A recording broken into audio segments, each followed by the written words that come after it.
Rebel Rebel in the Red Dress. This video is about Wendi Adelson and the many ways in which she behaves like a rebel, despite indicating that she herself is non-confrontational. So from wearing the bright red dress at the religious event to wanting to lead a separate life, to wanting to date while she's with another man, to wanting to become an author despite the fact that she's gone to law school. She exhibits rebellious behavior over and over again. So she's trained as a lawyer, but she wants to be a writer. She wants to be a writer who becomes famous as a writer, who's recognized, who manages to be single and lives her life as she wants to live it. But in her family, you need to be a doctor, a dentist, and if you can't manage any of those, all right, top of your class and get a master's degree and be a lawyer.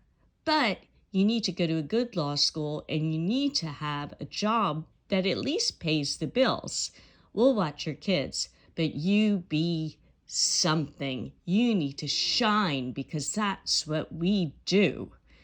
However, Wendi wrote a book, and that book was supposed to make her pretty famous, at least in the little Tallahassee world where every freshman was supposed to read it.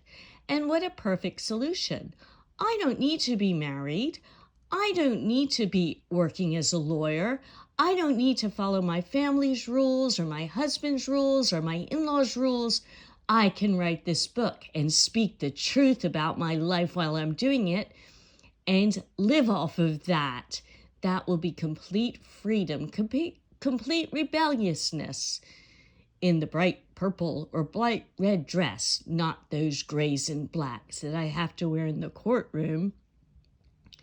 Then she tries again with the podcast. And if she would become famous as the person whose ex-husband has been killed tragically, and if she can talk about that experience and become famous for it, reframe it, be the voice who talks about all the feelings that people will relate to, she can go on with her life. She can deal with this tragedy that's happened to her. She can move on.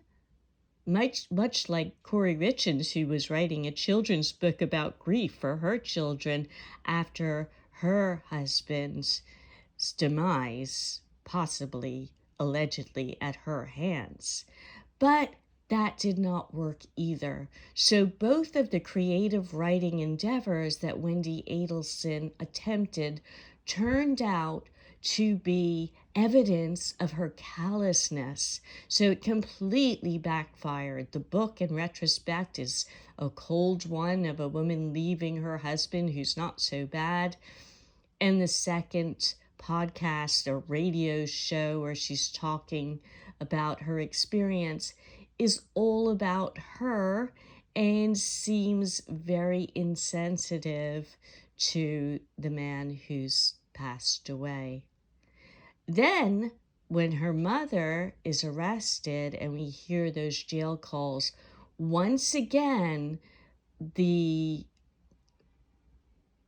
impression that one is left with is one of callousness, because now her mother is accusing her of not caring about her brother who's done this for her, and she doesn't want that out there. So she says, no, this had nothing to do with her, and she's not responsible if somebody did that on her behalf. Do I see another book coming? I don't hope not, because we don't need any more evidence of callousness. And sometimes to be a rebel when you're over a certain age is pretty sad. It's better to confront people directly. Don't say this about my husband. Don't do this, if that's what it was. rather than to be non-confrontational and rebellious in secretive ways. Thanks for listening. Then again, I could be completely wrong. Then again, maybe not. Celebrate uncertainty.